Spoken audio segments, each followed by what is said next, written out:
Hi friends, എല്ലാവർക്കും വർണ്ണക്കാഴ്ചകളിലേക്ക് സ്വാഗതം. ഇന്നത്തെ നമ്മുടെ കഥയിലാണെങ്കിൽ രോഹിത് ആണെങ്കിൽ പൃഥ്വിയോട് ചോദിക്കുകയാണ്, ഷേർലിനും നിങ്ങളും തമ്മിൽ എന്തെങ്കിലും റിലേഷൻ ഉണ്ടോ എന്ന്. ആ ചോദ്യം കേൾക്കുമ്പോൾ തന്നെ പൃഥ്വി ശരിക്കും ഞെട്ടിപ്പോകുന്നുണ്ട്. പൃഥ്വി ആണെങ്കിൽ മനസ്സിൽ ഭാവന ചെയ്യുന്നുണ്ട്, നമ്പ്യാർ ഫാമിലിയിലുള്ളവരെല്ലാം ഷേർലിനെയും പൃഥ്വിയും തല്ലിച്ചതയ്ക്കുന്നതും ഓടിക്കുന്നതുമൊക്കെ. പൃഥ്വി ഓർക്കുകയാണ്, ഷേർലിൻ ബേബി ആണെങ്കിൽ ഇങ്ങനെയൊക്കെ നടക്കുമെന്ന് സ്വപ്നവും കണ്ടിട്ടുണ്ടല്ലോ എന്ന്.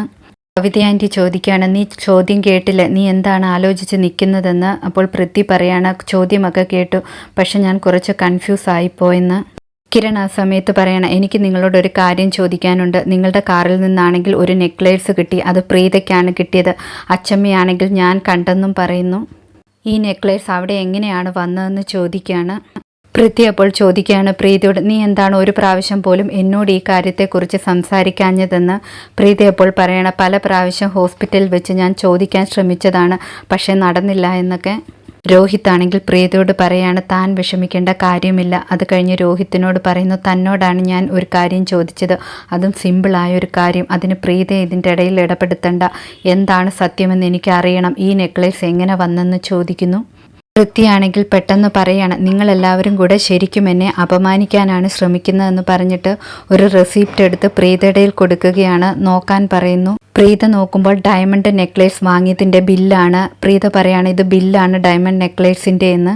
പൃഥ്വി പറയുകയാണ്, പ്രീതയ്ക്ക് വേണ്ടി ഞാൻ ഈ നെക്ലേസ് അമ്മയുടെ കൂടെ പോയി വാങ്ങിയതാണെന്ന്.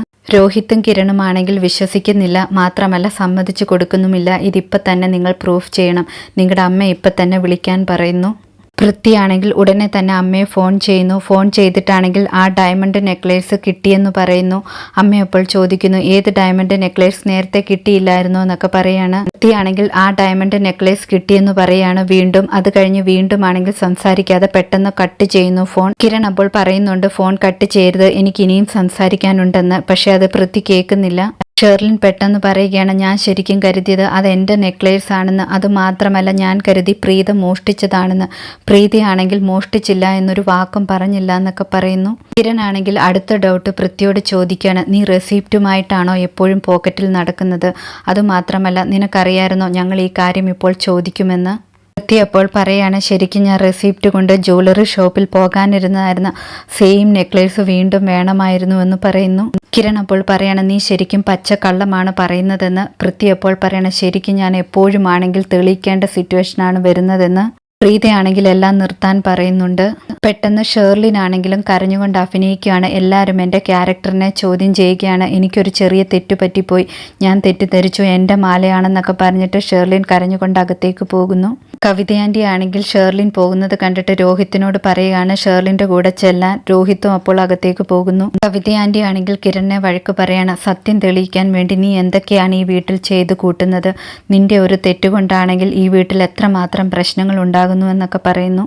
പൃഥ്വിയാണെങ്കിൽ കിരണിൻ്റെ കയ്യിൽ നിന്ന് റെസിപ്റ്റും വാങ്ങിയിട്ട് പുറത്തേക്ക് പോകുന്നു. പ്രീതിയാണെങ്കിൽ പൃഥ്വിയേട്ടാന്ന് വിളിച്ച് പുറകെ ചെല്ലുന്നു. ഷേർലിനാണെങ്കിൽ ഭയങ്കരമായിട്ട് കരഞ്ഞുകൊണ്ട് പറയാണ്, ശരിക്കും എന്നെ എല്ലാവരും അപമാനിക്കാൻ ശ്രമിച്ചു, പ്രീതയാണ് ഇതിന് കാരണമെന്നൊക്കെ പറയുന്നു. രോഹിത് അപ്പോൾ പറയാണ്, പ്രീത അതിന് ഒന്നും സംസാരിച്ചില്ലല്ലോ, നിങ്ങളല്ലേ സംസാരിച്ചതെന്നൊക്കെ ചോദിക്കുകയാണ്. ഷേർലിൻ അപ്പോൾ പറയണം, എൻ്റെ ക്യാരക്ടറിനെ കുറിച്ച് സംസാരിക്കുമ്പോൾ ഞാൻ എല്ലാവരോടും തിരിച്ച് സംസാരിക്കണ്ടേ എന്നൊക്കെ പറയുന്നു.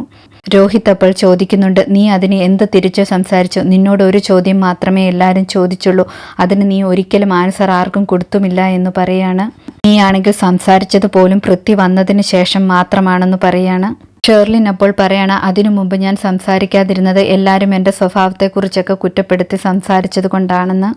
രോഹിത് പറയാണ്, ഇനിയും ഈ കാര്യത്തെക്കുറിച്ച് ഇവിടെ ആരും സംസാരിക്കാൻ പാടില്ല എന്ന്. ഷേർലിൻ അപ്പോൾ ചോദിക്കുകയാണ്, നിങ്ങൾക്കാണെങ്കിൽ എന്നെക്കാട്ടിൽ വിശ്വാസം പ്രീതയാണോ എന്ന്. രോഹിത് അപ്പോൾ പറയണം, നിന്നേക്കാൾ കൂടുതലല്ല, എനിക്കാണെങ്കിൽ എന്നേക്കാൾ കൂടുതൽ വിശ്വാസം പ്രീതയാണെന്ന്. രോഹിത് അവിടെ നിന്ന് പോയി കഴിഞ്ഞിട്ട് ഷേർലിൻ സ്വയം പറയാണ്, ഇയാൾ ശരിക്കും എന്നെ ആശ്വസിപ്പിക്കാൻ വന്നതാണോ അതോ പ്രീതയെ പുകഴ്ത്തി പറയാൻ വേണ്ടിയാണോ വന്നതെന്ന്.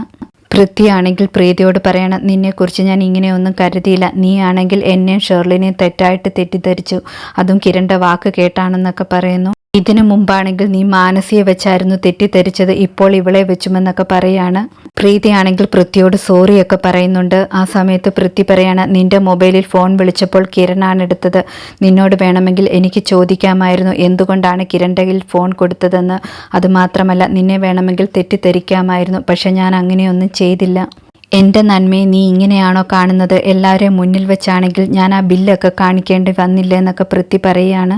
ഇതോടെ ഇന്നത്തെ കഥ അവസാനിക്കുന്നു. പുതിയ കഥയുമായി വീണ്ടും കാണാം. താങ്ക്